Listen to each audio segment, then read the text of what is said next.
So, my name is Abby Lovett. I'm with the Samuel Proctor Oral History Program. Today is April 8th, 2020, and I'm here in Jack Levine in his home in Tallahassee, Florida. How are you today, Jack? I'm doing just great. And today we wanted to talk about his very interesting family history. In our last interview, we got to talk a little bit about his father's history, but both his father and maternal grandmother immigrated from Russia at the turn of the century. So I guess this time we should start with talking about Minnie, right? Minnie. Yes. So tell me, when was she born? Where was she born? So Minnie was born in 1891 in a very remote shtetl outside of Pinsk, which is in White Russia. They called it Bielorussia. And the total population of this little shtetl was about 200.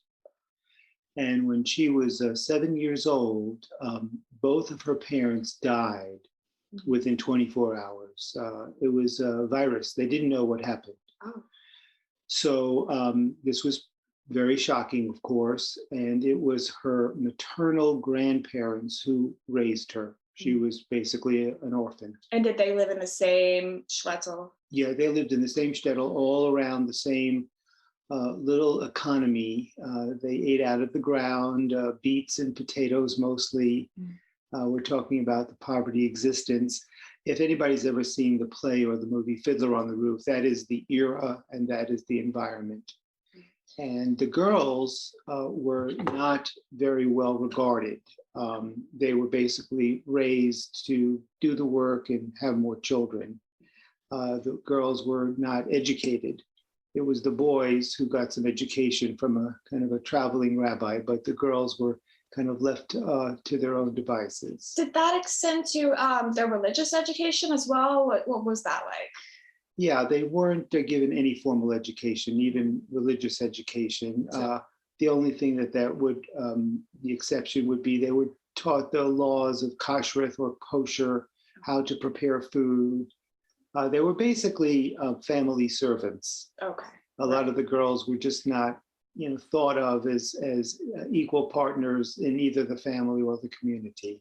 And was that the circumstance just within the Jewish communities, or was it in the broad population of people at that point that women weren't really educated? My impressions from how she related those days were they were very isolated. They really didn't go anywhere. Okay. This shtetl life in what was called the Pale, which is this great expanse of land in Western Russia, Bielorussia. These were villages that were dotted, and they were pretty much isolated. You didn't go from village to village. Now, if there was somebody who had to travel, as a peddler or some other reason, but they were pretty much self-contained. Wow. There were little farms, self-sufficient. No building was taller than one story. They thought if they built a second story, they would both fall down. So they weren't really ambitious with any kind of architecture. Did they have livestock that they raised? There would be some livestock, again, depending on what their income was. I'm thinking we're talking mostly about chickens that they slaughtered. And they used for eggs. Maybe a family had a calf that they raised to be a cow and then got the milk. So again, we're just talking about making your way. Right, no great herds of livestock because there wasn't that much money. No, and the poverty was very, very real, meaning that there was basically one-room shacks. There weren't houses. The ability to, withstand the winter was a subject of conversation. Right. So it was harsh living conditions, certainly, especially with the climate there also. The climate, and then of course there was politics involved, and it was the politics that started the pogroms. Right. And the pogroms were a series of basically raids that were dictated by the Czar Nicholas II, who distrusted, because there was a kind of a thinking among the upper class in Moscow that the poor people out in the villages were kind of getting the turmoil from maybe some of the other big cities. It wasn't communism as much as some kind of a disruptive conversation. And then, of course, the great event that happened was in 1905 when there was an attempt on the life of Tsar Nicholas II in Moscow. Which your grandmother would have been. She's born in 91. 14. So, wow, right. And so how did she, first of all, because you said they were very isolated, how did they hear about this happening, the assassination attempt? Well, they probably didn't hear about it happening as a news event. They heard it happening because of a sudden, that's what prompted Tsar Nicholas to create these groups of Cossacks to go and raid the villages and really to decimate, as my grandmother would say it, they would have their way with the girls. They would keep the boys, as servants, saying that they wanted to recruit them into the army, but in actuality, they weren't doing that. There was kind of mass murder, mayhem, burning the village. So would you say the goal was probably just to kill or drive out or assimilate any Jewish families that were still in the Pale? Yeah, it was really the precursor of later subjugation after World War I, but this is of course pre-World War I. And what happened was, in desperation, tens of thousands and eventually hundreds of thousands, and frankly, eventually millions, in that 20-year period between the early 1890s and World War I, they left. They just packed up their burlap sacks. And my grandmother, and she had an older friend, and they went as a troop of girls. I think there were 14 or 15 of them that traveled together, maybe for self-protection. She said goodbye to her grandparent. I think one had already passed away. So one stayed behind. Yes. And they left in 1908. She was 17. And just made their way through the roads, doing odd jobs and finding enough savings to get on a ship in Danzig. Okay, wow, in Poland. In Poland, okay. Yeah. So that's the same escape route as your father, right? It's almost this amazing calendar juxtaposition that my grandmother, that's my maternal grandmother, right, and my father were born within about 50 miles of each other. In the same year, right? In the same year, and they left pretty much in the same year. I think my father left in 1908 and my grandmother left in 1909. And then did they both go to New York? And did they both stay in New York? Yep, they both stayed in New York and knew their separate ways. And again, 25-year age difference between my parents. So there was a 25-year age difference, just amazing. Right. I wanted to backtrack a little bit because I kind of had this thought. What did they do to make a living day to day? I mean, was it subsistence living, or did they have any kind of trades that they did in the Well, some of the men were leather workers, so they would produce rudimentary shoes, kind of like moccasin type shoes or cloaks or coats. The girls, a lot of the women were seamstresses, so they would make each other clothing. But it was really subsistence. It was eating out of the ground, cooking. There were no things to do that would be anything that we would call a business. Right. It was really a trade. It would be trade. There was, one person maybe cut hair. Sure. Maybe somebody else did medicinals. My grandmother was very interested in medicinals. She was very interested in herbs.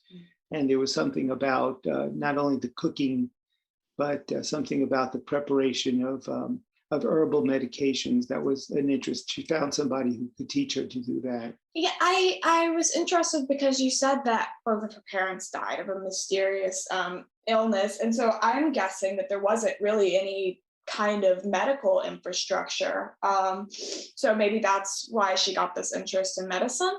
I think so. I think with that was probably a contributing reason because, she did remember her parents. Right. She was a child when they died, but. You said she was 7? 7, okay. Yeah. Yeah. Yeah. So, they had this existence in this primitive era, and she was, really not permitted. I mean, she spoke Yiddish. That was the only language she spoke, but she was not really trained to even read and write. And those were skills that were picked up in the New World. Yes, I was going to ask. So then, did she? She would have been. We figured what 23, or that was when this picture was taken. How old was she when she arrived in the States? You said she's 14 when she left. Yeah, she arrived in 09, so she would have been 18. Okay. So no, excuse me. She arrived in 08, which would have been 17. Okay, so did she get any kind of formal education once she arrived in New York? Well, there were night schools. They called them night schools. So a lot of the immigrant young women, they immediately found jobs. And Minnie became a fish girl because just 4 blocks away from where they lived down on Essex Street in the Lower East Side. But about 3 or 4 blocks to the west was the Fulton Fish Market. Oh. And the Fulton Fish Market was the repository of all of the different fishing boats that would come in. You got to remember, where there was no refrigeration, everything was ice. Right. So things had to be fresh killed, fresh cut. And she was on this amazingly long line of fish girls. And their office was a board that was about 15 inches wide, long, and about 12 inches wide, kind of like a big chunk of wood. Oh my gosh. And she had these knives, and she became quite an adept fish girl. Okay. So there was 2 shifts. There was the morning shift when the restaurants and hotels would send their stewards out to get the fish of the day. And then they'd be off for about 2 hours. She used to say they would clean themselves with crushed lemons and wash their hands and their arms because it took out the smell. Yeah. She would say the sting was not as bad as the stink. She was kind of a poet. Yes. Yeah. And this was 6 days a week. She worked every day but Saturday, which was her Sabbath. That she would not should not work. She would go to temple.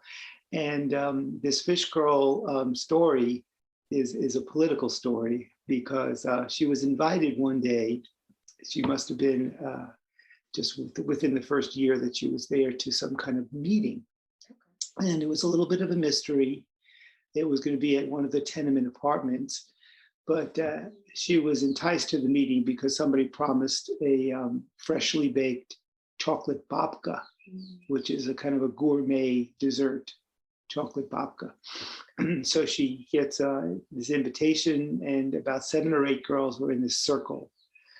And a woman showed up, an older woman wearing a hat. And the woman started making a talk, speaking about something, but none of the girls spoke English. Right. So there was a little bit of a challenge.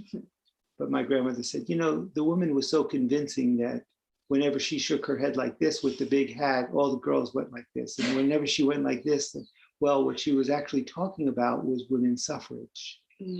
And one of the other girls who spoke some English would translate a few of the words, like voting, a few of the words. The woman would say, men work hard, so do we, men can vote, we can't vote, that's not fair. And all the girls would go like this. And probably after about 15 or 20 minutes, they kind of got the message. And they ate the babka. It was delicious. There was no bait and switch. It was delicious. Right. Next morning, she's back on the line at the fish, at the Fulton Fish Market. And she's talking to her friend who's also filleting the fish. And she says the word voting in English. Well, there's this shop steward from one of the stores who's buying the fish, and he hears her say the word voting in English. And he leans over. She said he had these long mustaches, and probably to cover up his bad teeth. Again, she was very big on commentary. And he leans over and looks her right in the eye and doesn't say anything. He barks, "Why would anyone give you stupid girls the right to vote?" Well, my grandmother said, I had these 2 knives. I had a long knife and a shorter knife, and I purposely grabbed the long knife, and I put the knife right by the neck of the fish, not of the man, of the fish, and slid it down the backbone like I did 300-400 times a day. But when I got to the tail, I pointed the knife right at the man's face, and his big smile turned into a frown. That was her power move. I can imagine her. Well, that was her initiation to being a suffragist. Wow. My grandmother became a Yiddish suffragist. And as the weeks and months and years went by, the 19th Amendment was finally passed by the state of Tennessee in 1920. And my grandmother had already become a naturalized citizen, and she was among the first to vote in her little precinct in New York when women's suffrage happened, which is now, of course, 100 years ago. Wow. Yes, that anniversary just came up. That's a really incredible story. So she, I'm guessing these other girls who went with her were all Jewish. Was she the only one who was kind of converted through this experience, or did they all sort of together? Personalities are interesting characteristics. I think my grandmother had always this kernel of activism in her. I think that's what got her to pack her burlap sack, in the old country and go with these groups of women to come to the New World. I think she had an assertive demeanor. And even though she was very small in stature, she was not small in giving her opinions. She liked to come up with ideas. That was her characteristic. And she was kind of late to marry. In those days, if you were in your young 20s, people always kind of wondered, why weren't you married yet? So, she fell in love with my grandfather, and he was 26 and she was 25. So that was already, kind of late. Yeah, kind of late. So how did she meet your grandfather? They lived in a similar tenement, but one street away. And my grandfather, whose name was Aaron, his sister knew Minnie from the Fulton Fish Market. Oh, okay. So it was kind of like an introduction. It was a match. Okay. And what was his background? Was he born in New York, or? No, he was also an immigrant, but he came from a larger town right outside of Kiev, which is in the Ukraine. So he was not from Yellow Russia or White Russia. He was from the Ukraine. And he was a leather worker. He really understood the different grades of leather. And when he came to the United States, my grandfather actually went into the leather trades. In those days, the very finest books were leather bound. And in order to bind a book, the book publishers had to get access to leather, but it was really leather scraps that were cut off from the coats and the cloaks and the other leather goods. So my grandfather basically created a business whereby he would get the scraps from the cloak makers and bring it to the bookmakers. Oh, yeah. The book binders. So he was kind of a middleman. Okay, so he got into that niche. And I'm guessing because he was a bookseller, he learned to speak English. Did he know English before moving to the US, or? Yeah, they picked up English from night school, and they picked up English, if they had to deal with, with people outside of their, their own small community. Right. But my grandfather, he had an itch to go out of the Lower East Side. He thought it was too congested. He came from a little larger town than my grandmother, Stedel, I know. But it was not still was not a city. So they started hearing rumors in the 19-teens of some areas in northern New York that were actually selling little plots of land. Not New York City, New York State. Right. No, it was part of New York City, but it was this mysterious place called the Bronx. Oh. And the Bronx, the name the Bronx actually comes from Dutch, which means the highlands. So it was kind of like uphill. And the only way to get to the Bronx in those days was horse-drawn carriages. And he convinced my grandmother in the early part of the 1920s, after she had already had two children, my mother and her sister, that they would be going and moving to the Bronx, which was almost unheard of. The idea they were kind of like pioneers going to the Bronx. Out in the country. And he borrowed some money. He had some money from savings, and they built a one-story house in the Bronx that they actually kept for over 60 years. Wow. Do you know what became of the property today? I mean, I was, I'm surprised it stayed around for that long. Well, they were pioneers. There was a whole street built, and then a whole kind of like little village built. It was in the West Bronx. Eventually it became a quite fashionable area, including the Grand Concourse, and my grandparents were founders along with several other families. Again, all Jews. They all lived together. Right. In the same little area. They founded a temple together. And I knew them, my birth was 1951, so I knew they had already been there for 30 years. So right. They had already a whole group of friends and group, but even so, my grandmother always played the role of the convener. People loved her cooking. They loved listening to her stories. And they loved taking advice from her because usually she was kind of like the counselor for the other women. There's a story of, she would put in the oven, she would put cinnamon buns in the oven and open up the windows in her kitchen. And the wonderful aroma would waft out. And you'd be surprised how many of the neighbor women smelling Minnie's cinnamon buns, they remembered they had something to tell Minnie, so they would come to her kitchen, 4 or 5. I remember I would watch this happen, unfolded as a child because we would visit her. So one woman would say, Minnie, my husband Herman, I don't think he's coming home with all the money. So the other women, they would be eating their cinnamon buns. They wouldn't say a word. So Minnie said, so what did he say when you asked him? The woman says, I wouldn't ask him. So my grandmother says, really? So what do you think he's doing with the money? And she says, I don't know, but I don't think he's bringing it all home. Maybe he's gambling. I don't know, maybe another woman. I don't know. Mm-hmm. So my grandmother, this is her preparation for her big wisdom. She would usually kind of touch her chin a little bit, look up in the ceiling, and say, Yetta, you will sit a long time with your mouth wide open before a roasted chicken flies in. She said it in Yiddish. What did that mean? If you don't do something, it won't happen. Right. A chicken does not voluntarily put its neck on the chopping block and have you put it in the oven for its own volition. You've got to take action. Yes, he's not going to come home and say, well, listen, I got to tell you something. Exactly. And this was kind of like Minnie's life's lessons at her kitchen table. And she had scores of them. Right. She would have this expression to kind of teach and train and become, in a way, a mentor to her gang. And she did fundraising dinners. She would cook for 8 or 10 people because somebody else on another street, ran into some misfortune or was sick. Oh.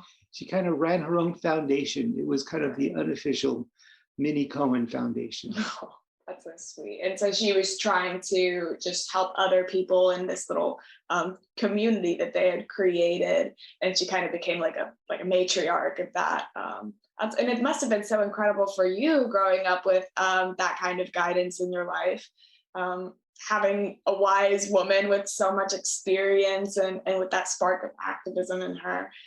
So that's just incredible. Now, she was also a horticulturalist. Oh, well. Back in the old country, I mentioned that she was kind of an herbalist. She kind of learned about making these different teas and potions. Right. And she always kept a garden. In the Bronx, she always kept a garden. She had a special apron that she sewed with a huge, they were not pockets, it was a huge pouch that she would go out in the garden and pick the cukes and pick the tomatoes and pick the various vegetables and the heads of lettuce. And then she would fill the pouch and then bring it upstairs because the kitchen area, the living room area was up on the second floor. And that sounds too like something that came from her background, living, that agricultural agrarian lifestyle. I wanted to ask you too, you kind of hinted at this earlier, but how do you deal with the transition? How did she deal with the transition from living in a tiny little town in the middle of nowhere to living in New York City? Did she ever talk about that? Well, I think the immigrant experience was a experience of tremendous adaptation. Mhm. You know, what they had in the city were places to work. What they had in the city were a diversity of shops that they could obtain, you know, basic goods.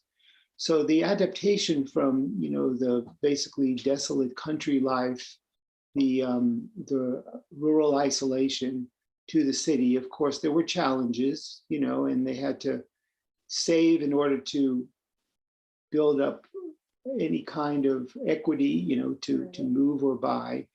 But you know, these were people who were tremendously resilient. When I just think about the courage to board these ships and go to, you know, a place that they really didn't know except by rumor. And so young. And so young, and so young, and so eager to learn how to adapt. I mean, it really is remarkable. And, you know, immigration is the great story of the United States of America. It's the great story of all the ethnicities.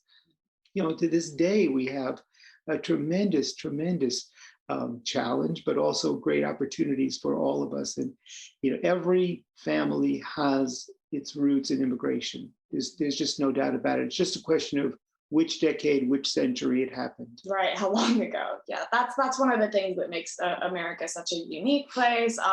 And you know, sometimes it does pose its challenges, like we're seeing, you know, right now in this present moment. But I do think it's one of the things that makes this country great. So now, another thing about growing plants, she not only kept a garden for food, but she kept some botanicals. She loved botanicals, especially her cherished rubber trees. Oh, that's interesting. And what she did was, in the second floor of her house, in the living room, there were these large windows facing south. So she rigged up these series of pots. I want to say there were 7 or 8 pots, a little bit distant from each other. And these rubber trees would just climb up. And then she would put in strings, and eventually they would kind of form into almost kind of like a jungle setting among the windows. Now, when Minnie would have a visitor, and the visitor admired her rubber trees, I mean, really, they were jungle-like. She would say, of the Amazon, yes. Yeah, she would say, "You too can grow a rubber tree. I can give you a leaf, and I can teach you how to grow a rubber tree." And they say, "Oh no, I couldn't grow it like you." No, you could do it too. Over the decades, she literally gave out dozens and dozens of rubber tree leaves. On my back porch, there was one of Minnie's trees, because she gave me 2. I lived with her when I was in college. She gave me 2. And she says, "Wherever you live and work, I want you to keep a rubber tree." Wow. So I still have now probably 9th generation rubber trees from Grandma Minnie's originals. That is really cool. They grow, and there's a spiritual story about them, because whenever I had Minnie's rubber tree in my environment, at work or at home, I always feel that I have her voice, her spiritual voice, because there's something about the way she nurtured them and the way she nurtured other people that stuck with me. And she kind of used it as a way to connect to other people and to show them that this was something, that they could foster this life. I think it's so interesting. Do you know why she chose rubber trees? Because that's so, to me, kind of all the things. I don't know the exact story, but I just know she had a fascination by the beauty of the long leaf and all. I mean, it's just amazing. Should we go out and take a look at it? Sure. Yeah. Take it. Introduce you to Minnie's rubber tree right here. Wow, it's got beautiful. A little bit of pollen on it. There are 3 stalks in this one, and we recently did a trimming, and then the fresh ones grow like this. Oh. Grow out. There's a Here's little. another little leaf, another leaf there, another leaf there that shoots out. And again, hers were just all over. Yeah, you said she has 6 or 7 too. So you can just take one of these leaves. You just take one of these leaves. Wow. You're going to leave here today with a. I was gonna ask for one. Yeah, I love, although don't have a green thumb. And, you know, the reason it's called a rubber tree is because when you'll see later, when I clip the leaf, there's a milk in there that they used to make rubber tires out of. It's a real rubber tree. So we're going to have to wrap it in a paper towel, so it doesn't leak all over your car. But I'll teach you how to do it. I'll teach you how to nurture one. I myself have probably given several dozen rubber trees when somebody admires it. So there you go. Awesome. Yes, I would love that. Yeah. So let me tell you one more chapter at this stage. So my grandfather passed away in 1968. That happened to have been the summer that I graduated from high school. Minnie's husband. Yeah, Minnie's husband, my grandfather, yes. So there was a big dilemma because she had been in this, house with him, for all those decades, excuse me. And my mother, because, we visited them. I actually lived out on Long Island in Long Beach. That was my hometown. But my mother was very worried about Minnie living alone. And so when I got admitted to Hunter College in New York, they had a campus up in the Bronx. They had a main campus was in Manhattan on Lexington Avenue, and they had what they called Hunter College in the Bronx. Okay. So unbeknownst to me, because I graduated high school pretty young, I just turned 17, when unbeknownst to me, when my college acceptance letter came, my mother had arranged that I would move in with my grandmother for that first year only, and to make sure that she was okay, but also I loved my grandmother. I mean, I had a great relationship with her. Pretty soon, she was starting to host dinners for my buddies. Your college friends. All of a sudden, if I made friends, she would want to meet them. If I was going out with some girl, she wanted to meet her. So she kind of ran this youth hostel. Now, they didn't sleep over. Right. But she loved to entertain. She loved to cook. She loved to do this. And it was kind of her pride and joy. I was just going to ask if your friends knew about her history or were interested, or if she ever talked about it with them. Oh, yeah, she would entertain. It wasn't just food. Right. It was food for thought. It really was. I mean, and sometimes they'd ask me, weeks or several weeks or months would go by and they say, they would kind of hint, it's been a while since I had a good Russian meal from your grandmother. Why don't I come on over? It really was. Now, my regret is I don't have videos. I don't have any recollection except my own memories. I remember some of the guys and some of the women. And frankly, I remember Minnie just being able to feed, 6 or 7 at a time, if it became that. So fast forward about 30 years. She dies at 92. I become a child advocate. I get invited to do all these talks all over Florida. An organization would invite me to their annual meeting or their fundraiser or some other event, and I would come into the town. And they always want to take me out to dinner. And they want to introduce me to their boards of directors. And that was very nice. But you know what? When you go to a restaurant, you can't move around. You really can't. The waiters don't want you in their way. Right. So at one of these events, I had this brainstorm. It was actually overnight. I was already in bed. My brainstorm was that I would channel Minnie. And I created something called Good Cause Cuisine.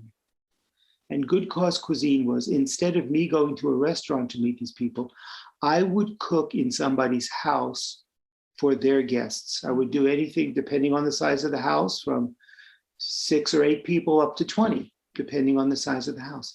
And I developed a routine that I did one a month. I've done over 60 of these all over the state of Florida. And it's become a mini hobby. I channel her.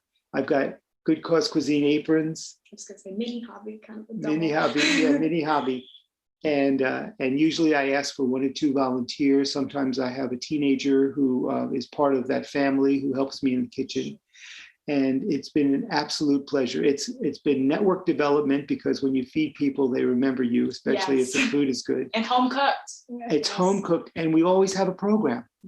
10 minutes, 15 minutes, talk about the organization that's hosting me. So that's another outgrowth. When you think about the many ways that at least myself have emulated this amazing woman of so many talents, and what I call their natural talents, the gardening, the cooking, the advice giving. Right. It's really been a tremendous turn of talent that I seem to have inherited, and I'm obviously not at all shy about praising her. Right, yes. I just can't believe, because cooking in someone else's kitchen is like my nightmare. It's all about first impressions. It's all about first impressions. When I go into the house, I usually visit the house in advance. And I always say, listen, we're not going to leave a mess. I need a tour of the kitchen because I need to know where things are. But there's been zero disasters. In over 60 of these dinners, zero disasters, because you develop a routine. You know, it's Publix at 3 o'clock, back to the house at 4, prep till 5, a very intense hour and a half, hors d'oeuvres at 6:30, whatever beverages they serve. And then just like Minnie, right before the dessert comes, that's when we do the program. So people are digesting. Keep them on the edge of their seat. And then once you're done, you know, you're like, oh, maybe I have enough room for some chocolate. What is it you got?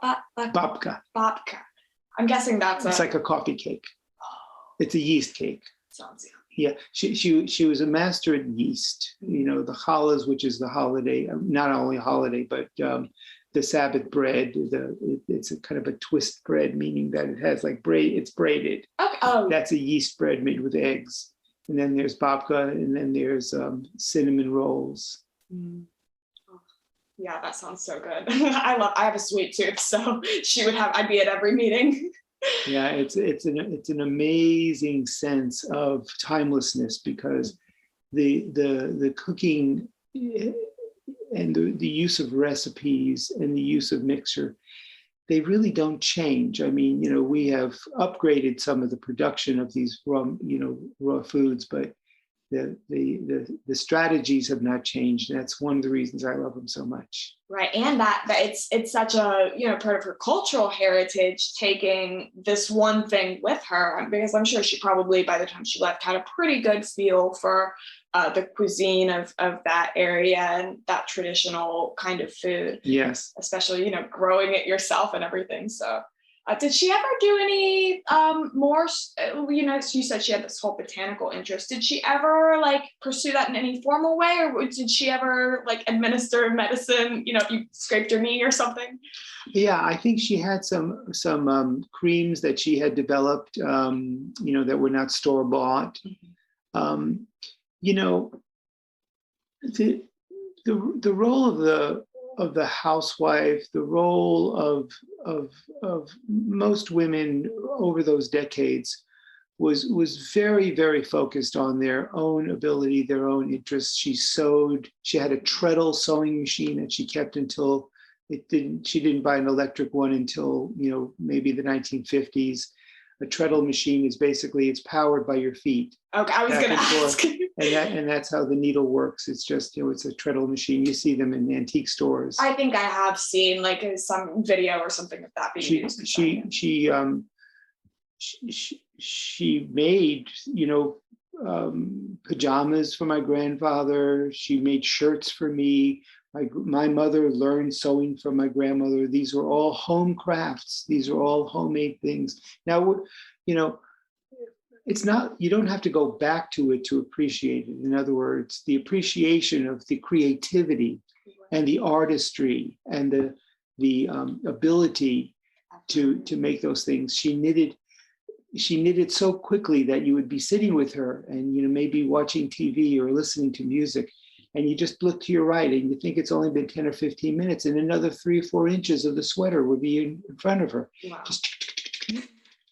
Just amazing. The clicking of the knitting needles was kind of like a rhythm, just an amazing, amazing ability to do all of that stuff in sequence. Right. And that was just something that she did, sort of on her own time, just because she enjoyed it and because she wanted to make things for And people. gifts, yeah. I have these little sweaters. She made one for me with a dinosaur that we passed on to our kids. And they really they made and created, and the feeling I always had, because the sense of age, they always seemed old, even when they really weren't that old. I kind of knew her when, she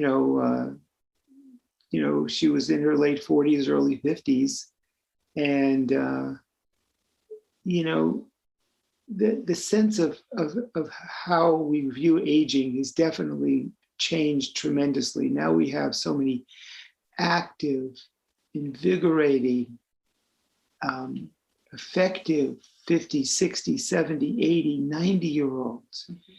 But, in those days, people really did die young. Right. It's just there wasn't as much of the medical procedures to keep up if someone's heart valve replacement or something like that. This nation has doubled life expectancy in 100 years. When my father and my grandmother came to this country, life expectancy in 1905, 1908 was 47. Now, a lot of people died very young. Infant mortality was very, very high. If you catch a disease in those days, it would be a death sentence, some kind of virus. Right. But when you think about, how we have achieved great medical advancements through, not only medicinals, but as you say, transplantation and other things, and also prevention. Right. We've gotten a little bit smarter about prevention. Yes. Vaccines. Vaccines. Yes. But, if we choose to take them, so long as we are aware of, that's a whole other issue though. But yeah, that is just an incredible life that she led. I wanted to ask too, because we kind of, the end of her life, so she lived in New York. Did she pass, was it just old age? Well, eventually she sold the house in the Bronx. Mm-hmm. And she moved to where my mom maintained my boyhood home in Long Beach, New York. She moved into an apartment, made some new friends. Mm-hmm. And I think her decline was very gradual and very, very uneventful. Sure. Yeah. She just started forgetting things. Yeah, she just kind of started forgetting some things. She always had this just brilliant smile. And, I would visit her frequently. And eventually it was time to say goodbye. She didn't want anything extraordinary done. I'm not sure if there were any recommendations. So it was, it's what I would call a very natural death. She living into her 90s was really remarkable. Yeah, you said it's funny because we were just talking about that life expectancy was half that, and she lived to, you said 92, 93. 92, yeah, that's really incredibly. Never missed a vote a day in her life. I bet. From 1920 until the late 1980s.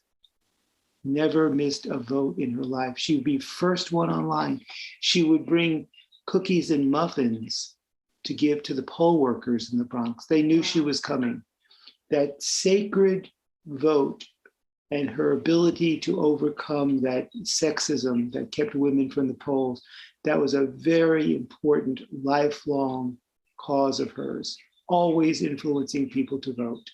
It's so powerful. And I, like, being a woman, like when I went to vote in 2020, because it was the 100th anniversary of women being able to vote, and it was my first presidential election, like I was just sitting there and so much contemplate, like so grateful, because studying history, I know that without people who insist and push, even though we sort of tend to assume that things just progress on their own, that's not how it happens. There are people who are forcing and pushing and making that progress happen. So I just remember feeling this incredible gratitude towards the generations of women who came before me. My great-grandmother, she's born in 1924. So she was, one of the first generations of women born with the ability to vote. And I certainly haven't forgotten it, that it's remarkable. Yes, it really is. And we're still fighting the fight.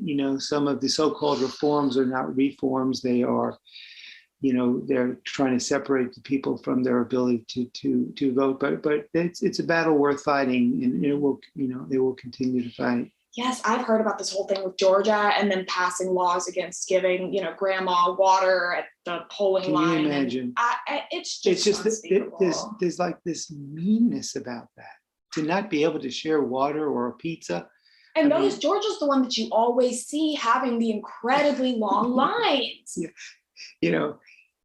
It really is phenomenal that you can basically buy a car by phone if you have credit, but you have to stand online for 8 hours in order to enfranchise in our system. It really needs some attention, and it's gonna continue to get more attention. I'm flashing one more anecdote. I have to tell this one. So routinely, getting ready for the Sabbath, which is really Friday night and Saturday, there was like this kind of cleanup routine at the house, inside, but also outside. My grandmother, every Friday afternoon, used to sweep the sidewalk in front of her house.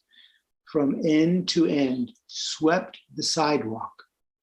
And people would see her out there sweeping the sidewalk. So they'd say, you don't have enough to do, Minnie? Sweep the sidewalk. What are you doing? She goes, listen, people come and visit me. I want them to have clean shoes when they come into my house. That is one of the great prevention stories. Wow. Why should you have to wait until they come in with dirty shoes when you've already cleaned the path to your door? Yes. Just example after example to me is these life lessons from the old world. Mm-hmm.